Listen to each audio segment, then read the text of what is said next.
There are two problems with this objection. The first one is that human beings are not all saints. Some of us are just okay. So if you go through your life not hurting anybody and not reducing happiness, other people's happiness, then you're okay.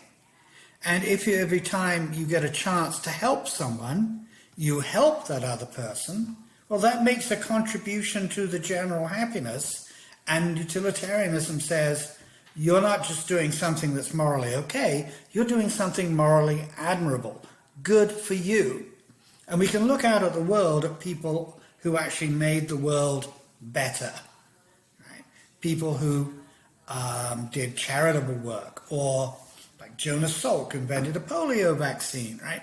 People that did things that make the lives of lots of people better, like John Stuart Mill himself and utilitarians who founded the Radical Party that got a lot of really stupid laws taken off the books in Great Britain and influenced the laws in countries all over the world, including America. So you can thank them for stuff, for not having to reduce, not having to endure some really horrible laws about rape.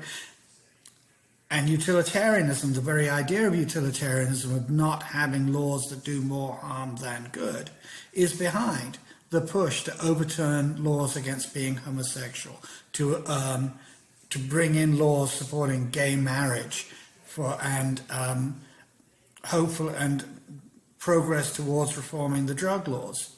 Right? You look at that, utilitarianism has done a lot of good, and the people who pushed for these improvements in human life.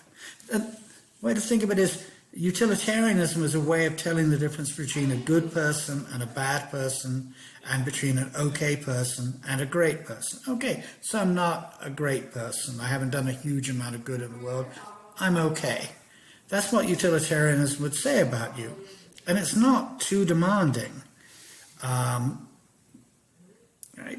You can live a good life, at least a morally okay life, according to utilitarianism, without very much trouble. Oh, and besides, you're supposed to take care of yourself as well. You count too. Right? So doing good for you increases the overall happiness of the society, of the world. Yeah, good for you. The other thing is, how is this an objection to any moral theory? Oh, it's too demanding. Well,